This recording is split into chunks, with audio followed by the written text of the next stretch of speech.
नमस्कार, मैं एडवोकेट विकास यादव एक बार फिर से स्वागत करता हूं आप सबका एक नई वीडियो में। और जैसा कि जनता की डिमांड थी, स्टूडेंट्स की डिमांड थी कि सर अब एआईबी प्लेलिस्ट के बाद आप हमें जुडिशरी की प्रिपरेशन करवाइए, तो मैंने थोड़ा सा 2 दिन पहले आपको एक वोट आउट दिया था कि भाई आप जाके थोड़ा सा वोटिंग कीजिए कि भाई आपको अगली प्रिपरेशन किसके रिगार्डिंग करनी है। तो 187 वोट्स आए हैं जब तक मैं अभी फिलहाल वीडियो बना रहा हूँ। तो 187 वोट्स में से 64% लोगों का कहना है कि भाई सर हमें जुडिशरी की प्रिपरेशन करनी है। 64%। सेकेंड नंबर पे आता है हमारा CUT PG LLM, उसके भी 12% लोग हैं जो कह रहे हैं कि भाई हमें CUT PG LLM की तैयारी करनी है। थर्ड नंबर पे आता है हमारा एडवोकेट ऑन रिकॉर्ड कि भाई सर हमें एडवोकेट ऑन रिकॉर्ड में अपना कैरियर बनाना है, तो सर हमें उसकी प्रिपरेशन करवा दीजिए। एंड फोर्थ नंबर पे है हमारा UGC नेट लो। 10% लोगों ने इसको माना है। देखिए मैं थोड़ा आपको बता दूं, UGC नेट लो और CUT PG LLM की एक ही प्रिपरेशन होती है। ये नहीं कि आप CUT PG LLM की प्रिपरेशन कर रहे हो तो आप नेट की तैयारी नहीं कर पाओगे। आप नेट की कर रहे हो तो इनडायरेक्ट वे में CUT PG LLM की तैयारी होती है, क्योंकि वो उसका सबसेट है। ठीक है, अलग अलग तैयारी नहीं होती, एक ही आपका कोर्स एक ही बनता है पूरा। ठीक है, कुछ सब्जेक्ट हैं जो UGC नेट में नहीं है। UGC नेट में आपका प्रोसीजर लो बिल्कुल भी नहीं है, एविडेंस हो गया, CRPC हो गया, ठीक है, ये सब नहीं है। और CUT PG LLM में सारा LLB में जितना भी आप सोच सकते हो सब कुछ है। तो मैंने कल एक वीडियो बनाया था इसके रिगार्डिंग, जो भी आपके कैरियर ऑप्शंस हैं कि भाई उसमें कौन सी चीज़ आपको करनी पड़ेगी ताकि आप उस कैरियर ब्रांच में आप टॉप पे पहुंच सको। तो ये वीडियो मस्ट है, आपको देखनी चाहिए। मैंने अच्छे से एक एक चीज़ बड़े एक्सप्लेन से पूरा एक ब्रांच के साथ, पूरा रोड मैप के साथ एक एक स्टेप में बता रखा है। अगर आपने नहीं देखी है तो एक बार आप जाके देख सकते हो। ठीक है, इस वीडियो में हम क्या क्या डिस्कस करेंगे वो हम देखते हैं ध्यान से। सबसे पहले हम देखेंगे जुडिशरी एग्जाम का पैटर्न क्या है, कैसा जुडिशरी एग्जाम कंडक्ट करवाया जाता है। उसके बाद हम देखेंगे कि भाई कौन से एग्जाम की, कौन से हम स्टेट की जुडिशरी के अकॉर्डिंग हम इस वीडियोस में हम प्रिपरेशन करेंगे इस चैनल पे। तो हम दिल्ली जुडिशियल सर्विस एग्जाम जो होता है आपका, जो अभी 17 तारीख को उसका प्रीलिम्स एग्जाम होने वाला है। अभी तो हम अभी शुरू कर रहे हैं, तो ये वाला एग्जाम हम प्रिपेयर नहीं कर पाएंगे। अगली बार जब वैकेंसीज आएंगी दिल्ली जुडिशरी की या और भी किसी स्टेट की आएंगे आने वाले 6-7 महीने में, तो हमारा जो बेस है वो हम इसी एग्जाम को लेके प्रिपरेशन करेंगे। सिलेबस की बात करेंगे हम, प्रिलिमिनरी एग्जाम में क्या आता है, मेंस में क्या आता है, वाइवा वॉस इंटरव्यू में क्या आता है, पूरा उसका एनालिसिस करेंगे सिलेबस का कि प्रिलिमिनरी में कौन से सब्जेक्ट हैं, मेंस में कौन से सब्जेक्ट हटा दिए हैं, प्रीलिम में कौन से सब्जेक्ट ऐड कर दिए हैं। तो ये हम अच्छे से डिस्कस करेंगे। उसके बाद हम मेरिट मार्क्स देखेंगे, भाई कौन से सब्जेक्ट्स आपके मतलब मेरिट में काउंट होंगे, कौन से सब्जेक्ट्स हैं, सब्जेक्ट 1, सब्जेक्ट 2, पेपर 1, पेपर 2, ऐसे करके पूरा हम देखेंगे। उसके बाद हम देखेंगे कि भाई हमें कौन सा कोर्स मैनुअल देखना चाहिए, क्योंकि देखिए आपको पता होगा कि जुडिशरी की जो कोचिंग होती है 3 लाख की होती है, 2.5-3 लाख की, कम से कम भी मान लो तो 1.5-2 लाख की तो होती है कहीं पे भी आप करोगे। तो अगर हम देखें तो भाई अगर आपने दिल्ली यूनिवर्सिटी का कोर्स कुरिकुलम अच्छे से कर लिया ना, उसको आपको पता हो गया कि भाई मुझे इसको कैसे यूज करना है, तो भाई मेरे को नहीं लगता फिर उसके अकॉर्डिंग आपको कहीं बाहर का कोर्स मैनुअल लेने की जरूरत है या कहीं कोचिंग लेने की भी आपको नीड है। ठीक है, दिल्ली यूनिवर्सिटी में अगर आपने पढ़ाई करी है फैकल्टी ऑफ लॉ में, तो वहाँ के प्रोफेसर्स आपको यही बोलते थे कि जो आप अभी पढ़ रहे हो ना फिलहाल सेमेस्टर्स में, आप अभी इस चीज़ को ध्यान से नहीं पढ़ रहे, लेकिन जब आप बाद में इसी चीज़ के आप 2-3 लाख रुपए दोगे बाहर किसी ऐसे ट्यूटर को, तो जब आपको दुख होगा कि यार ये तो मैंने वहाँ भी पढ़ा था, उस टाइम मैंने ध्यान से पढ़ा नहीं। तो दिल्ली यूनिवर्सिटी का कोर्स मैनुअल बहुत ही इंपॉर्टेंट है। ठीक है, तो हम सिलेबस को 4 साइकिल्स में कवर करेंगे। हाँ ठीक है, ज्ञानम, अभ्यासम, श्रेष्ठम, पवित्रम। तो हम ये 4 साइकिल्स के नाम है, ये एक पूरा स्टेप है और एक प्रोसीजर है, पूरी एक साइकिल है। इसी के अकॉर्डिंग हम ये अपनी पूरी प्रिपरेशन करेंगे जुडिशरी की आने वाले 6-7 महीने में, जो भी अपना टाइम लगता है उसके अकॉर्डिंग। सबसे पहले जुडिशरी एग्जाम पैटर्न की बात कर लेते हैं। तो सबसे पहले प्रिलिमिनरी एग्जाम होता है आपका। ठीक है, इसके अंदर ये जो एक प्रकार से कह सकते हो जनता को हटाने वाला काम है, भीड़ कम करने वाला काम है इसके अंदर। तो MCQ टाइप एग्जाम होता है ये, इसमें नेगेटिव मार्किंग होती है। फिलहाल जो दिल्ली जुडिशियल सर्विस का जो एग्जाम होने वाला है उसके अंदर ये 200 मार्क्स का एग्जाम होता है। 0.25 की नेगेटिव मार्किंग होती है, 1/4 नेगेटिव मार्किंग होती है। ठीक है, और डेढ़ आपको 150 मिनट्स मिलती हैं, यानी कि 2.5 घंटा आपको मिलता है एग्जाम करने का। प्रिलिमिनरी में जो बच्चे क्वालिफाई होंगे, यानी कि 10 टाइम्स जो आपकी वैकेंसीज निकली हैं, 53 वैकेंसीज हैं, उसमें से 44 एग्जिस्टिंग है और 9 वैकेंसीज टेंटेटिव बढ़ भी सकती है, नहीं भी बढ़ सकती हैं, लेकिन 44 तो है ही वैकेंसी। तो जो बच्चे इसमें क्वालिफाई करेंगे, यानी 10 टाइम्स जो आपका है 53 का, यानी 530 550 के आसपास के लगभग 10 टाइम्स बच्चे मेंस के क्वालिफाई करेंगे, जो बच्चे मेंस का आंसर राइटिंग करेंगे। और आपका प्रिलिमिनरी जो एग्ज़ाम होता है उसके मार्क्स आपके फाइनल मेरिट लिस्ट में काउंट नहीं होते, मेंस के जो मार्क्स होंगे वही फाइनल मेरिट लिस्ट में काउंट होंगे। तो कहने का मतलब ये है कि जो मेंस का सिलेबस है उसी को देख के ही आपको प्रिपरेशन करनी है। इस एग्जाम की प्रिपरेशन अलग अलग नहीं होगी कि भाई हम प्रिलिमिनरी की पहले करेंगे, मेंस की बाद में करेंगे और बाद में हम इंटरव्यू करेंगे। इस एग्जाम की प्रिपरेशन मेंस से शुरू होती है और इंटरव्यू की प्रिपरेशन साथ के साथ daily to daily, subject wise to subject wise होती है। हर एक चीज़ को आपको अच्छे से समझना पड़ेगा, उसको अपने जहन में उतारना पड़ेगा। वही इंटरव्यू है, इंटरव्यू में कुछ ज़्यादा अलग से चीज़ें नहीं पूछी जाएंगी। फिर आपका इंटरव्यू होता है वाइवा वॉस जिसे हम कहते हैं, उसके मार्क्स भी आपके फाइनल मेरिट लिस्ट में काउंट होते हैं। तो आपका मेंस यहाँ पे आता है 850 नंबर का इंटरव्यू होता है आपका, 150 नंबर का, टोटल 1000 नंबर की मेरिट होती है। अपना एपिसेंटर रहेगा दिल्ली जुडिशियल सर्विस एग्जामिनेशन 2023, बिल्कुल लेटेस्ट जो एग्जाम होने वाला है। इसी को देख के हम आने वाले 6-7 महीने प्रिपरेशन करेंगे कि भाई अगली बार कोई वैकेंसीज आती हैं, राजस्थान की आती हैं, हरियाणा की आती हैं, यूपी की आती हैं, पंजाब की आती हैं और भी किसी स्टेट की आती है, तो हम इसी एग्जाम को देख के करेंगे। क्योंकि अगर दिल्ली का हमने कर लिया, दिल्ली का सिलेबस काफ़ी वाइड होता है, पेपर का लेवल काफ़ी अच्छा आता है, अगर हमने एक थोड़ा सा एज रख के तैयारी कर ली तो बाकी के हमें थोड़ा सा इतना हमें बर्डन नहीं आएगा, थोड़ा सा हमें ईजी रहेगा वहाँ पे। तो देखिए सिलेबस की बात करते हैं। दिल्ली जुडिशियल सर्विस एग्जामिनेशन का प्रिलिमिनरी का सिलेबस आपका 200 मार्क्स का सिलेबस आता है। तो इसके अंदर साफ साफ लिखा हुआ है, लाइन पढ़ते हैं हम। In the preliminary examination questions on general legal knowledge and aptitude of the candidates power of expression, flair in English, knowledge of objective type legal problem and their solutions covering. तो ये जो शुरू की जो 3-4 लाइनें लिखी हैं, ये कह रहे हैं कि हम इसी अकॉर्डिंग क्वेश्चंस पूछेंगे आपके। कौन से सब्जेक्ट्स में से पूछेंगे, कॉन्स्टिट्यूशन में पूछेंगे, सीपीसी में, CrPC, IPC, contract, LLP, arbitration, evidence, specifically limitation, protection, POCSO and commercial courts act. ये आपका प्रिलिमिनरी का सिलेबस है कि भाई क्वेश्चन आपके डायरेक्ट क्वेश्चन भी आएंगे, ठीक है, क्वेश्चन आपके एप्लीकेशन बेस्ड भी क्वेश्चन आएंगे, क्वेश्चन आपके जजमेंट के रिगार्डिंग भी आएंगे। हाँ, लेकिन जो सब्जेक्ट होगा, जो क्राइटेरिया होगा, वो इन्हीं सब्जेक्ट्स में से क्वेश्चन को बनाया जाएगा और थोड़ा सा आपका करंट लीगल अवेयरनेस के रिगार्डिंग भी क्वेश्चन आएंगे। तो इसी के अकॉर्डिंग देख के आपको प्रीलिमिनरी की प्रिपरेशन, अगर आप देखो जब एग्जाम कंडक्ट होता है तो उससे पहले आप थोड़ा सा एक बार प्रीलिमिनरी की थोड़ी सी तैयारी करते हो, लेकिन शुरुआत में आप मेंस के अकॉर्डिंग प्रिपरेशन करते हो। मेंस एग्जामिनेशन की बात करें, रिटन एग्जामिनेशन होता है, 4 पेपर होते हैं, हर एक पेपर 3 घंटे का होता है, टोटल 850 मार्क्स हैं। जो पहला पेपर होता है आपका वो 250 नंबर का होता है, बाकी के 3 paper civil law 1, civil law 2, criminal law आपका 200-200 मार्क्स के होते हैं। जो पहला पेपर है आपका general legal knowledge and language का पेपर होता है। इसके अंदर आपको एक चीज़ बता दूं मैं, जो सेक्शन 1 होता है मोस्ट नेग्लेक्टिंग सेक्शन होता है, क्योंकि बच्चे आपको बताऊं दूं करंट अफेयर में से प्रिपरेशन नहीं करते हैं। जो सुप्रीम कोर्ट डेली जजमेंट्स देता है, दिल्ली हाई कोर्ट, जो भी आप किसी भी स्टेट का एग्जाम दे रहे हो, जैसे मान लो दिल्ली की प्रिपरेशन कर रहे हो, तो दिल्ली हाई कोर्ट की जजमेंट्स भी काफ़ी इंपॉर्टेंट हो जाती हैं। तो जिस स्टेट का एग्जाम दे रहे हो आप, उस स्टेट का हाई कोर्ट की जजमेंट्स और सुप्रीम कोर्ट की तो मस्ट है ही, वो भी आप थोड़ा देखते रहो, थोड़ा सा निगाह में से निकालते रहो। क्योंकि अगर आपने क्वेश्चन राइटिंग में अपना कोई करंट केस का नाम भी लिख दिया ना, खाली नाम भी लिख दिया, हाँ भाई आपको पता है इस टॉपिक में ये वाला केस था, तो उसके भी आपको पता है आपको आधा 1 नंबर बेनिफिट हो जाएगा। और ये सब्जेक्टिव एग्जाम है, अगर हर क्वेश्चन में आपको आधा एक ऐसा करके मिलेगा तो फाइनल मेरिट लिस्ट में आपका और जो रैंक होल्डर है उससे बहुत डिफरेंस हो जाएगा। 70-80 मार्क्स का डिफरेंस होता है। ये नहीं कि किसी को एक क्वेश्चन में 10 दे दिए, किसी को 5 दे दिए, ऐसा नहीं होता है। लगभग हर एक बच्चा करीब करीब ही रहता है, आधे नंबर से, एक नंबर से हर एक बच्चे का क्वेश्चन में डिफरेंस बनता है। क्वेश्चन धीरे धीरे बढ़ते जाते हैं, डिफरेंस धीरे धीरे बढ़ता जाता है। तो इसीलिए माइनर से माइनर चीज भी अगर आप देख के चलोगे तो मोस्ट जितना हो सके आपको केस लॉज ऐड करने ही करने हैं, ठीक है। सेक्शंस तो लिखने ही लिखने हैं, लेकिन केस लॉज पे आपकी ज़्यादा पकड़ होनी चाहिए। केस के नाम पता होना चाहिए आपको, कौन सा केस किस टॉपिक पे है, कौन से सब्जेक्ट के साथ रिलेट कर रहा है। कई केस ऐसे होते हैं कि एक सब्जेक्ट से नहीं, काफ़ी 3-4 सब्जेक्ट से रिलेट करते हैं। IPR से कर जाएगा, कॉन्स्टिट्यूशन से कर जाएगा, CRPC से कर जाएगा, ठीक है, सिविल से कर जाएगा। तो आपको पता लगाना चाहिए कि मेरे को ये केस किस क्वेश्चन में किस टाइम पे कहाँ पे फिट बिठाना है। ये आपको पता चलेगा जब आप थोड़ी प्रैक्टिस करोगे, आंसर राइटिंग करोगे, आपकी कंसेप्ट की जो नॉलेज है वो डीप होगी, तभी आप ये कर पाओगे। और ये चीज़ एक दिन का काम नहीं है, धीरे धीरे नॉलेज बढ़ेगी, धीरे धीरे इंप्रूवमेंट होता जाएगा। तो हम बात करें सेक्शन 1, आपको लीगल अवेयरनेस की बात है। जो करंट अफेयर्स होते हैं आपको पक्का पढ़ना पड़ेगा। आप कोई भी एप्लीकेशन अच्छी है, लिव लो या फिर बार एंड बेंच, उसकी आप ले सकते हो। मैं कोशिश करूंगा कि थोड़ा सा मैं वीकली करंट अफेयर करा सकूं, अगर टाइम मिल पाएगा तो हम भी एक बार देख लेंगे। लेकिन आप अपना साथ के साथ ये वाला पोर्शन और साथ के साथ खुद से कर लेना, जो 100 मार्क्स का पोर्शन है।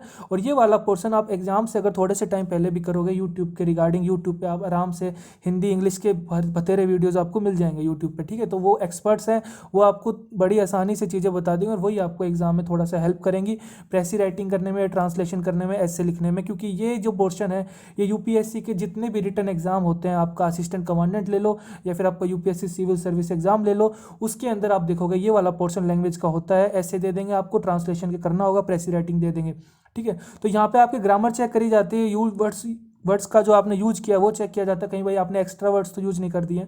तो ये सब चीज़ है, ये सारी आपको यूट्यूब पे बहुत अच्छे से अवेलेबल है। तो ये जो आपका पेपर 1 है, पेपर 1 आप अपना खुद से प्रिपेयर कर सकते हो यूट्यूब के थ्रू भी, और थोड़ा सा ऐप का अगर यूज करोगे लिवलो और बार एंड बेंच, उसके थ्रू भी आप कर सकते हो, या एससीसी की भी आप जो वेबसाइट है उस पर अपना सब्सक्रिप्शन लेके वहाँ से भी हेल्प ले सकते हो। अब बारी आती है civil law 1, civil law 2 and criminal law की बात करते हैं हम। हमारा जो मेन पकड़ होगा वो इन्हीं 3 सब्जेक्ट्स पे रहेगा, ठीक है, इन्हीं 3 पेपर्स पे रहेगा हमारा में जो मेन जो हमारी प्रिपरेशन रहेगी वो। सिविल लॉ 1 की बात करते हैं। देखिए आपको एक चीज़ दिखाता हूँ मैं, जब प्रिलिमिनरी एग्जाम था तो इन्होंने कॉन्स्टिट्यूशन पूछा है, कॉन्स्टिट्यूशन पूछा है, ठीक है। और जो एलएलपी है कॉन्स्टिट्यूशन है, और आपका protection of children from sexual offences, POCSO act भी जिसे कहते हैं, काफ़ी ट्रेंडिंग एक्ट है। और आप इंडिया कोड एक्ट वेबसाइट पर जाओगे तो उस पर ट्रेंडिंग एक्ट्स पे अगर आप ऑप्शन पे क्लिक करोगे तो POCSO is one of the act जो आपका टॉप 10 में आता है, ठीक है। पोक्सो हो गया, मोटर व्हीकल एक्ट हो गए, ये आपके बहुत ट्रेंडिंग एक्ट है। कंज्यूमर एक्ट हो गया, ये ट्रेंडिंग एक्ट है, ठीक है। तो इसीलिए एप्लीकेशन बेस्ड एक्ट है, तो भाई वो चाह रहे हैं कि आपको ये बात तो पता होनी चाहिए पोक्सो के रिगार्डिंग। तो कॉन्स्टिट्यूशन हो गया, पोक्सो हो गया, एलएलपी हो गया। इन्होंने क्या किया कि प्रिलिमिनरी में तो ये क्वेश्चंस पूछ रहे हैं कॉन्स्टिट्यूशन से, आपके एलएलपी से, आपका पोक्सो से, लेकिन आप देखोगे कि मेंस में इन्होंने वो डिडक्ट कर दिया। मेंस में बहुत से टॉपिक नए ऐड कर दिए जो प्रिलिमिनरी में नहीं थे। जैसे मैं बता दूं आपको, सिविल लॉ 1 में आपका sales of goods act add किया गया है, टीपीए ऐड किया गया है, फिर आपका हिंदू लॉ और मोमडन लॉ ऐड किया गया है, Delhi rent control act add किया है, लॉ ऑफ टोर्ट्स एक्ट ऐड कर दिया गया है, new Delhi municipal council act 1994 भी ऐड किया गया है, and new Delhi municipal council है 1957 भी ऐड किया गया, कॉमर्शियल कोर्ट एक्ट था वहाँ पे, ठीक है। उसके बाद आपका सिविल लॉ 2 में देखें तो सीपीसी तो था आपका प्री में, इंडियन एविडेंस भी था, लिमिटेशन भी था, रजिस्ट्रेशन एक्ट ऐड कर दिया गया। और रजिस्ट्रेशन एक्ट में बता दूं 10 नंबर का क्वेश्चन आना ही आना है इससे, ठीक है।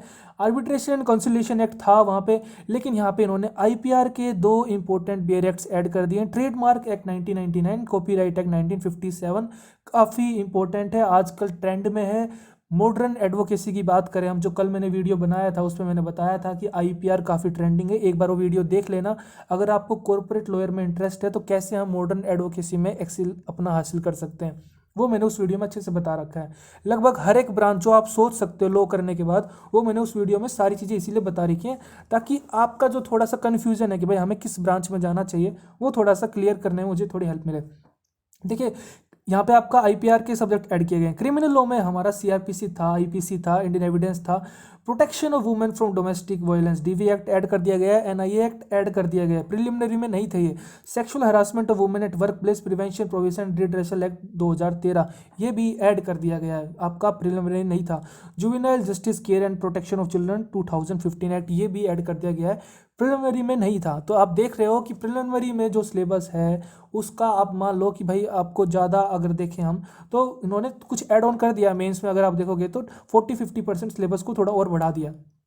तो यही रिगार्डिंग है, आपको अपनी प्रिपरेशन मेंस के रिगार्डिंग ही करनी है, ठीक है। पूरा आपको मेंस का फोकस रख के करना है, क्योंकि मेंस ही आपकी मेरिट लिस्ट बनाएगा। आपको आंसर राइटिंग आनी चाहिए, आपको कंसेप्ट क्लैरिटी होनी चाहिए, उसी अकॉर्डिंग हम ये पूरी प्रिपरेशन करेंगे, ठीक है। वाइवा वर्स की बात कर लेते हैं, इंटरव्यू की बात कर लेते हैं। 150 नंबर का होता है, इसके अंदर बहुत ही बड़ी एक इंपॉर्टेंट कंडीशन इन्होंने लगा दी है, कैंडिडेट्स ऑफ जनरल कैटेगरी, ठीक है। तो उन्हें मस्ट है भाई 50% मार्क्स अगर आप नहीं लोगे, 150 का अगर 50% निकालें तो 75 मार्क्स हो गए। 75 मार्क्स जनरल कैटेगरी को अगर आप नहीं लोगे इंटरव्यू में तो आप भाई डिस्क्वालीफाई हो जाओगे। And candidates of reserve category, schedule caste, schedule tribe and eligible category of PWD वाले, उनको भाई 45 मार्क्स लेने होंगे invite wise to be eligible for being recommended for the appointment to this service. आपकी सारी मेहनत मेंस की खराब चली जाएगी अगर आपने वाइवा वोस में अच्छा परफॉर्म नहीं किया। इसकी कोई अलग से तैयारी नहीं होती, कुछ पर्सनैलिटी चीज़ें हैं, स्किल्स हैं, जैसे कम्युनिकेशन हो गया, आपका पोस्चर हो गया, वो सब अलग से चीज़ें हैं। लेकिन जो ज्ञान वाली चीज़ है, जो आपको पर्सनैलिटी में एक जज वाली जो पर्सनैलिटी लेके आनी है अपने अंदर, वो प्रिपरेशन के साथ साथ ही आपको धीरे धीरे अपने अंदर डालनी पड़ेगी। एक दिन का काम नहीं है कि भाई आपका एग्जाम मेंस क्लियर हो गया, अब आने वाले 15-20 दिन में आप वो चीज़ें कर लोगे। ये चीज़ आपको प्रिपरेशन के पहले दिन से साथ के साथ कैरी ऑन करनी पड़ेगी, ठीक है। टोटल मार्क्स आपके हो गए हैं 1000 मार्क्स, इन्हीं में से आपकी फाइनल मेरिट लिस्ट बनेगी। बात करते हैं हम कि भाई कोर्स मैनुअल हम दिल्ली यूनिवर्सिटी का क्यों चूज़ कर रहे हैं। देखिए पर्सनली मैं बता दूं तो मैं दिल्ली यूनिवर्सिटी में मैंने एलएलबी किया है। और दिल्ली यूनिवर्सिटी में जो बच्चे पढ़े हुए हैं या फिर कभी उन्होंने सुना हो, दिल्ली यूनिवर्सिटी, बीएचयू और आपका कुछ जो टॉप 3-4 एनएलयूज़ हैं, आपका बेंगलोर, आप हैदराबाद हो गया, जोधपुर हो गया, दिल्ली हो गया, और भी हैं, आपका लखनऊ वाला एनएलयू भी है। ठीक है, तो इन एनएलयू के बच्चे और दिल्ली यूनिवर्सिटी, बीएचयू, बीबीयू के बच्चे आप देखोगे कि बहुत ज़्यादा जुडिशरी एग्ज़ाम निकालते हैं, क्योंकि इनका जो मेन फोकस होता है वो सेमेस्टर में जो एग्ज़ाम होते हैं ना, उन्हीं में से ये इनका यही फोकस रहता है कि हम सेमेस्टर में अगर हमने अच्छे मार्क्स ले लिए, अगर जहाँ पे हार्ड मार्किंग होती है, जैसे दिल्ली यूनिवर्सिटी में बता दूँ, दिल्ली यूनिवर्सिटी में आपको पता हो इस बार जैसे एमपी जुडिशरी में 70% मिनिमम किए हैं कि भाई 70% जिनके हैं तो वो आप एग्जाम दे सकते हो, और एक कंडीशन वो है 3 साल प्रैक्टिस वाली।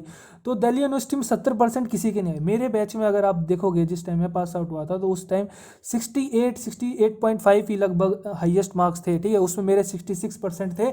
टॉप 10 में आप आ जाओगे, अगर आपके 66-67% आ गए, टॉप 10 में आप आ जाओगे। 3000 लगभग 3200 के लगभग बच्चे हैं तीनों फैकल्टीज़ के मिला के, LC1, LC2 and campus law centre. तो दिल्ली यूनिवर्सिटी वाले नंबर नहीं देते भाई। ठीक है, 80 नंबर आपको हाईएस्ट देते हैं। जैसे मेरे कॉन्स्टिट्यूशन में पूरी यूनिवर्सिटी में 80 नंबर आए थे। मैंने प्रोफेशनल एथिक्स में भी टॉप किया हुआ है, मैंने आपका ड्राफ्टिंग में भी टॉप किया हुआ है। ठीक है, आप देखोगे कि भाई ये नंबर नहीं देते हैं आपको, 80-81 में आपकी गाड़ी रख के छोड़ देंगे। ठीक है, तो यहाँ पे अगर आपने प्रिपरेशन में अगर अच्छा स्कोर कर लिया, यहाँ पे अगर आप टॉप 20 टॉप 50 में आ रहे हो, आपके मार्किंग अच्छी आ रही है, आप जो लिख रहे हो और बच्चों के कंपैरिजन में आपको अच्छे मार्क्स दिए जा रहे हैं, तो मैं डेफिनेटली कह सकता हूँ कि आपकी आंसर राइटिंग अच्छी है और आप थोड़ा सा एक एज मिलेगा आपको प्रिपरेशन के दौरान, आपको एज मिलेगा। ठीक है, तो मैं आपको यही रिकमेंड करना चाहूँगा कि आप दिल्ली यूनिवर्सिटी की वेबसाइट पर जाइए, फैकल्टी ऑफ लॉ की वेबसाइट पर जाके, वहाँ पर एक स्टूडेंट्स का कॉर्नर होगा, उस पर आप क्लिक करोगे तो कोर्स कैटलॉग में आप जाओगे तो एलएलबी कोर्स मटेरियल आपको वहाँ पे मिलेगा। ठीक है, कोर्स कैटलॉग डाउनलोड कर सकते हो। कोर्स कैटलॉग में आपको ये मिलेगा कि भाई एलएलबी में हम कौन कौन से सेमेस्टर में कौन कौन से सब्जेक्ट पढ़ाएंगे। ठीक है, तो हमारा जो टारगेट होगा, आप एक कोर्स कैटलॉग डाउनलोड कर लीजिए वहाँ से, और उसके बाद फिर हम एलएलबी कोर्स मटेरियल पूरा इसके अंदर केस मैट बेस्ड आपका एलएलबी यहाँ पे करवाया जाता है। ठीक है, थ्योरी बेस्ड नहीं होता, पूरा टॉपिक होगा आपका, सब्जेक्ट होगा, सब्जेक्ट के अंदर सेक्शंस होंगे, टॉपिक होंगे, थ्योरी होंगे, उन्हीं के बेस पे 4-5 केस होंगे। ऐसे कर करके आपका एक सब्जेक्ट में 40 से 50 केस मिनिमम होता है। अब आप सोचिए, एक बंदे ने 3 साल एलएलबी डीयू से करी है। ठीक है, 30 सब्जेक्ट है। ठीक है, 6 सेमेस्टर, एक सेमेस्टर में 5 सब्जेक्ट, 30 सब्जेक्ट है, एक सेमेस्टर में 40 से 50 उसने केस लो पढ़े हैं। तो सोच लीजिए जब वो पास आउट हुआ है तो वो कितने केसेस पढ़ के पास आउट हो रहा है, कितने जजमेंट पढ़ के पास आउट हो रहा है, और उसकी आंसर राइटिंग का स्टैंडर्ड एक आम बच्चे से कितना ऊपर हो सकता है। ठीक है, ये आपको देखना पड़ेगा कि दिल्ली यूनिवर्सिटी वाले, बीएचयू वाले, बीबीयू वाले, एनएलयू वाले, इसीलिए आपकी डायरेक्ट इनसे टक्कर है। ठीक है, तो थोड़ा सा आपको मेहनत पे एफर्ट डालना पड़ेगा। ठीक है, खुद से भी, और अगर आप कहीं से प्रिपरेशन कर रहे हो तो वहां से भी आपको थोड़ा सा हेल्प लेनी पड़ेगी। तो अपन एलएलबी का जो कोर्स मटेरियल है उसी के बेस पे पूरा इंडेक्स लेके उसी पे बेस पे तैयारी करेंगे, क्योंकि देखिए पूरा जो कोर्स मटेरियल है वो एक बड़े ही एक्सपीरियंस्ड फैकल्टीज के द्वारा तैयार किया जाता है। और सबसे बड़ी बात यह है कि ये हर साल इसको चेंज किया जाता है, कुछ नए केसेस भी ऐड करे जाते हैं। जैसे मान लो सुप्रीम कोर्ट का अगर कोई लेटेस्ट केस आया है और काफ़ी लैंडमार्क केस बन गया है और वो पर्टिकुलर आईपीआर वाले टॉपिक में ऐड करना चाहिए, तो वो आपके लास्ट में उसको ऐड कर देते हैं। ठीक है, तो ये सबसे अच्छी बात है कि आपके जो करंट अफेयर के रिगार्डिंग जो केसेज हैं, लैंडमार्क केसेज हैं, वो भी आप यहाँ से कवर कर सकते हो। ठीक है, तो हम जो हमारा मेन मुद्दा रहेगा वो यही रहेगा कि हम एलएलबी कोर्स मटेरियल जो डीयू का है उसी के अकॉर्डिंग प्रिपरेशन करेंगे। ठीक है, तो वो मैं आपको पूरा करवाऊंगा। केस लो अपन का सबसे अच्छी बात यही होगी कि एक केस पढ़ोगे आप, एक जजमेंट पढ़ोगे तो कितनी चीज़ें सीखोगे आप ड्राफ्टिंग करना सीखोगे। ठीक है, आप क्वेश्चंस को कैसे अरेंज करते हैं वो करना सीखोगे, लीगल टर्मिनोलॉजी सीखोगे आप। ठीक है, आपको जो कंक्लूजन, एक जजमेंट पे एक जज कैसे कंक्लूड करता है वो करना सीखोगे आप। एग्जाम में आपको पता होगा आंसर राइटिंग करते हैं तो कंक्लूजन मस्ट है। अगर आप जज बनने जा रहे हो तो वो एग्जामिनर आपसे एक्सपेक्ट करता है कि आप कंक्लूड करो। ठीक है, अगर आप कंक्लूड नहीं कर पा रहे हो, आप अपना एक कंक्लूजन नहीं दे पा रहे हो, तो आपका आंसर लिखने में कोई फायदा है नहीं। तो वहां पे आपको कंक्लूजन करना सिखाया जाता है, ऐसे इस प्रकार से मतलब केस पढ़ाया जाता है। ठीक है, तो बहुत अच्छा करिकुलम है इनका, आपको पढ़ना चाहिए और इसी के अकॉर्डिंग मैं तैयारी कराऊंगा। प्रीवियस ईयर क्वेश्चंस आपके डीयू के देखोगे 8 क्वेश्चंस आते हैं, 5 क्वेश्चन करने होते हैं सेमेस्टर में। 8 में से आप देखोगे कि 6 क्वेश्चन एप्लीकेशन बेस्ड क्वेश्चन होते हैं, 6 से 7, कई बार 8 के 8 भी हो जाते हैं, वरना 6 से 7 तो मिनिमम बता रहा हूँ मैं। सारे के सारे एप्लीकेशन बेस्ड क्वेश्चन होते हैं। आपको कोई केस का फैक्ट दे दिया जाता है, थोड़ा बहुत उसमें चेंज कर दिया जाता है, और फिर आपसे पूछा जाता है कि इस केस में क्या आपका जजमेंट होगा। तो वो एक बहुत अच्छी बात है कि आपको एक पूरा फैक्ट को कैसे यूज़ करना है, एप्लीकेशन को कैसे यूज़ करना है, जजमेंट्स को कैसे पढ़ना है, वो पूरा ये कोर्स आपको सिखाएगा। तो इसीलिए मैंने इस कोर्स को सेलेक्ट किया है। आप चाहो तो किसी और यूनिवर्सिटी के करिकुलम के अकॉर्डिंग भी तैयारी कर सकते हो, लेकिन अपना जो रहेगा एपी सेंटर वो दिल्ली यूनिवर्सिटी रहेगा, ठीक है। 4 साइकिल की जो मैं बात कर रहा था आपको 4 साइकिल की शुरुआत में इंट्रोडक्शन की वीडियो में, तो वो मैं बता रहा था आपको साइकिल 1 करेंगे हम ज्ञानम मैंने इसका नाम इसलिए रखा है। शुरुआत में हमारा जो मेन फोकस रहेगा वो यही रहेगा कि हम थ्योरी पे फोकस करें, क्योंकि देखिए हर बच्चे का कंसेप्ट क्लियर नहीं है, हर बच्चे को बेयर एक्ट पढ़ना ढंग से नहीं आता है। तो वो हम कोशिश करेंगे कि पहले हम हमारा बेस मजबूत करें, ठीक है। तो ज्ञानम हम इस सीरीज करेंगे, साइकिल 1 करेंगे। पहले हम साइकिल 1 करके सारा जो सिलेबस है उसका हम सारा के थ्योरी कंप्लीट करेंगे। पहले हमें ये नहीं पता कि भाई जुडिशरी कोई एग्जाम होता भी या नहीं, हम पहले अपना ज्ञान बढ़ाएंगे, हम हमारी अंडरस्टैंडिंग बढ़ाएंगे कंसेप्ट के रिगार्डिंग, उसके बाद हम अगले स्टेप पे मूव ऑन करेंगे। साइकिल 2 में हम देखेंगे अभ्यासम करेंगे। हम यहाँ पे हमारा जो मेन फोकस होगा केवल प्रैक्टिस प्रैक्टिस प्रैक्टिस, जितने ज़्यादा एमसीक्यू हम लगा सकते हैं, जितने भी आपके स्टेट जुडिशरी के एग्जाम होते हैं, जो भी आप टारगेट कर रहे हो, हरियाणा कर रहे हो, राजस्थान कर रहे हो, दिल्ली कर रहे हो, ठीक है, यूपी कर रहे हो, पंजाब कर रहे हो, तो जितने भी आपको अगर लग रहा है कि मैं 2 से 2-3 कर रहा हूँ मैं टारगेट, तो सबका आप अपना प्रीवियस ईयर ले लीजिए मार्केट से, और उसमें फिर हम प्रैक्टिस करेंगे। कुछ क्वेश्चंस मैं कराऊंगा, कुछ क्वेश्चंस आप खुद से करना। साइकिल 3 में हम करेंगे श्रेष्ठम।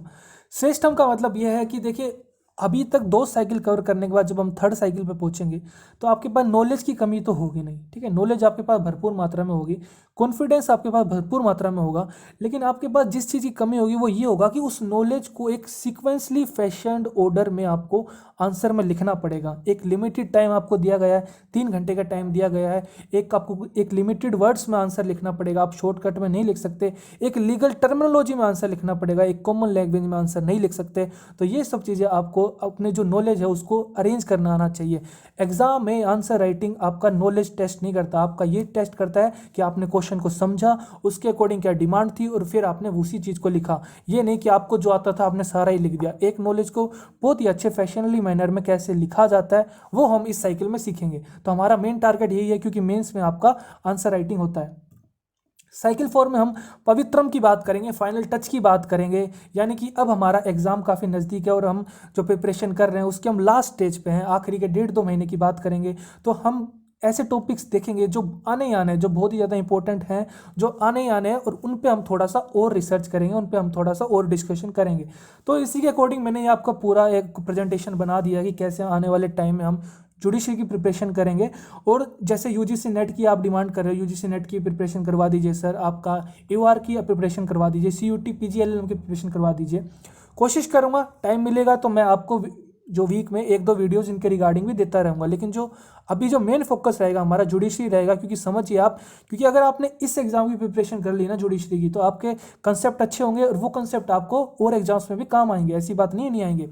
तो आप एक काम कर सकते हो, जो साइकिल 1 है ज्ञानम वाली साइकिल है, वो आप डे टू डे जो भी मैं वीडियो डालता हूँ वो आप देख सकते हो। यूजीसी नेट वाले बच्चे देख सकते हैं, आपका सीयूटी पीजीएलएलएम वाले तो देखिए ही देखिए, क्योंकि सीयूटी पीजीएलएलएम में तो सब कुछ आता है, जो भी यहाँ पे सिलेबस दिया है वो तो आएगा ही आएगा, और उससे एक्स्ट्रा भी आता है। तो ठीक है, तो पीजीएलएलएम वाले तो देखिए देखिए मस्ट, उनके लिए तो ये जुडिशरी वाली सीरीज काफ़ी हेल्पफुल होने वाली है।